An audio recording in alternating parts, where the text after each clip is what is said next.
Em fevereiro de 1502, um italiano chamado Américo Vespúcio estava no litoral de São Paulo escrevendo uma carta para a família Médici sobre o paraíso terrestre. A carta que ele escreveu seria a base para o livro que batizaria o novo continente como América. Quando Pedro Álvares Cabral ainda estava no Brasil, decidiu enviar uma das naus de volta para Portugal informando a descoberta dessa nova terra. Levando com ela diversas cartas incluindo a de Pero Vaz de Caminha, além de arcos, flechas, cocares, papagaios, araras e até um nativo indígena para o rei Dom Manuel. O rei, animado com essa descoberta, decidiu enviar uma nova expedição no ano seguinte para explorar as terras descobertas por Cabral. Porém, havia um problema: a maioria dos capitães portugueses estava com Cabral na Índia ou em outras viagens. Foi quando o rei recebeu uma carta que contava da viagem de Américo Vespúcio ao Caribe em 1499. O rei então decidiu contatar seu embaixador Juliano de Giocondo para enviar uma proposta a Vespúcio. Em fevereiro de 1501, Américo Vespúcio, que morava na Espanha, aceitou o convite para trabalhar como capitão na Marinha de Portugal. Ao chegar em Lisboa, encontrou-se com o rei Dom Manuel e concordaram que Américo Vespúcio iria para o Brasil na frota de Gonçalo Coelho como piloto.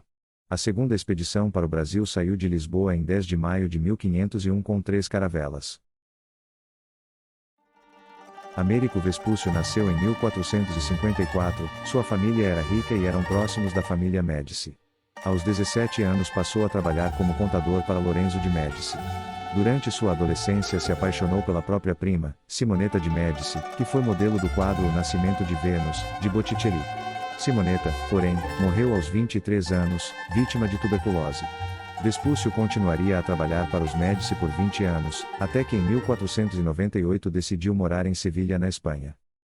Ao mudar-se para Sevilha, Américo Vespúcio foi trabalhar para um dos patrocinadores das viagens de Cristóvão Colombo. Foi quando ele decidiu que gostaria de participar de uma dessas viagens e embarcou nos navios de Alonso de Ojeda, que partia em direção ao Caribe.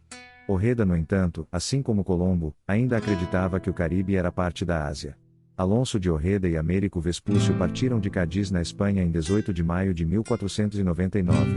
Vespúcio, porém, não gostou de trabalhar com Ojeda, e quando chegaram onde hoje é o Haiti, decidiu embarcar em outro navio de volta para a Espanha. Quando chegou de volta à Europa, Américo escreveu uma carta para a família Médici relatando sua viagem, mas mentiu ao dizer que era capitão.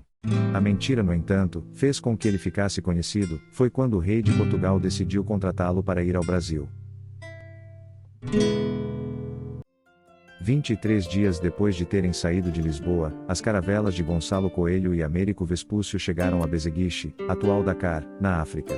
Por coincidência, encontraram ali o navio de Diogo Dias, um dos capitães de Cabral que havia se perdido depois de uma tempestade. No dia seguinte, mais uma coincidência, 2 navios chegaram da Índia, eram os navios de Pedro Álvares Cabral voltando para Portugal.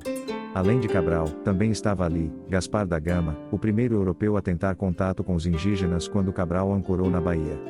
Durante 2 semanas, Américo Vespúcio teve a oportunidade de conversar com várias pessoas que foram os primeiros europeus a chegarem no Brasil, incluindo o próprio Pedro Álvares Cabral.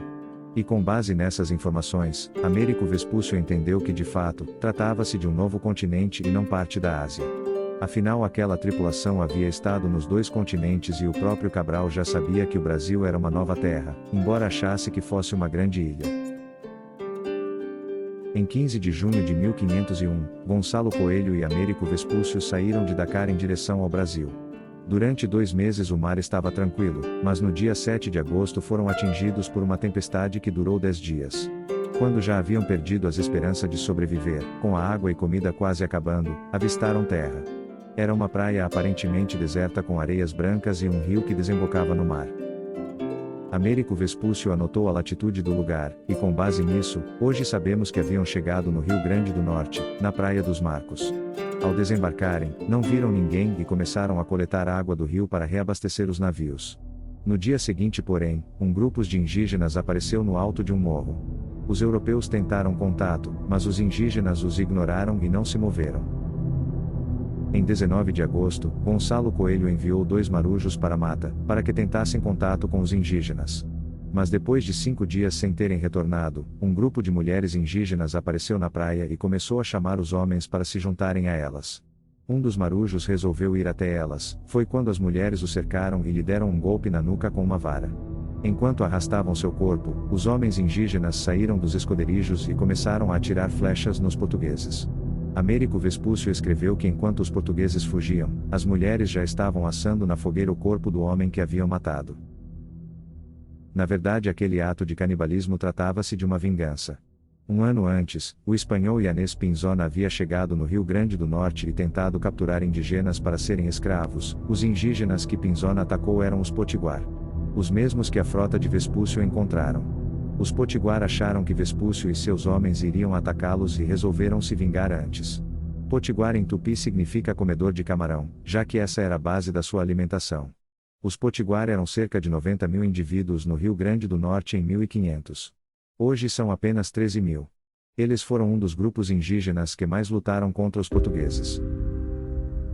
Apesar da violência, Gonçalo Coelho decidiu não atacar os indígenas de volta.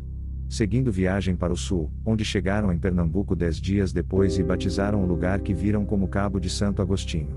Prosseguindo mais ao sul, encontraram 2 rios, e batizaram de Rio São Miguel e Rio São Francisco. Os portugueses batizaram os lugares com base no dia do santo daquele dia. Por isso vários lugares do Brasil possuem nomes de santos. Depois encontraram uma praia onde havia uma grande cruz na areia. Era a praia onde a frota de Pedro Álvares Cabral havia realizado a primeira missa no Brasil. Ali encontraram os indígenas Tupiniquim, que ao contrário dos Potiguar, acolheram os portugueses em sua aldeia. Quando Américo Vespúcio chegou na aldeia Tupiniquim, encontrou 2 portugueses. Eram criminosos de Portugal que Pedro Álvares Cabral havia levado no navio para aprenderem a língua dos indígenas e servirem como intérpretes. Um deles chamava-se Afonso Ribeiro e quando retornou a Portugal prestou depoimento informando tudo o que havia vivido no Brasil. Além desses portugueses, encontraram 10 indígenas de tribos rivais que haviam sido capturados pelos Tupiniquim e iriam ser comidos no ritual caníbal. Gonçalo Coelho resolveu levar esses 10 nativos como escravos para Portugal ao invés de serem comidos. No dia 1º de janeiro de 1502, a frota de Gonçalo Coelho e Américo Vespúcio chegou a uma grande baía cercada por montanhas e florestas. Batizaram o lugar de Rio de Janeiro. No dia 6 de janeiro, chegaram a uma enseada cheia de ilhas com cheiros perfumados e belos animais que segundo Vespúcio lembravam o jardim do Éden bíblico. Batizaram o lugar de Angra dos Reis, por ser dia de reis. Continuaram viagem e batizaram outros lugares, como Ilha de São Sebastião, atual Ilhabela, Ilha de São Vicente, atual cidade de São Vicente. Até que chegaram em uma ilha comprida mais ao sul e abandonam ali um outro criminoso português, para que vivesse entre os nativos. Esse português seria encontrado 25 anos depois por Diego Dias, e ficaria conhecido como Bacharel de Cananéia.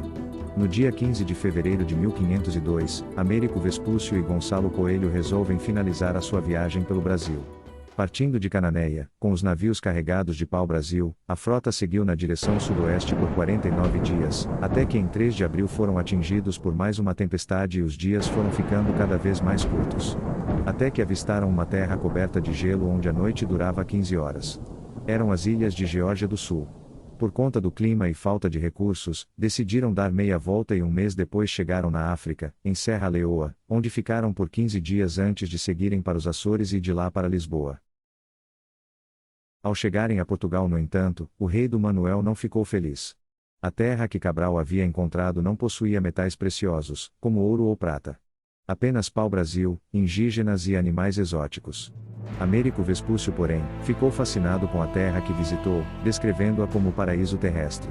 10 dias depois de ancorar em Lisboa, Américo Vespúcio começou a planejar uma nova viagem para o Brasil e escrever a carta que batizaria esse continente em sua homenagem. A carta endereçada à família Médici descrevendo o Brasil, chamava-se Mundus Novos. Para saber mais sobre a história do Brasil, inscreva-se e deixe seu like.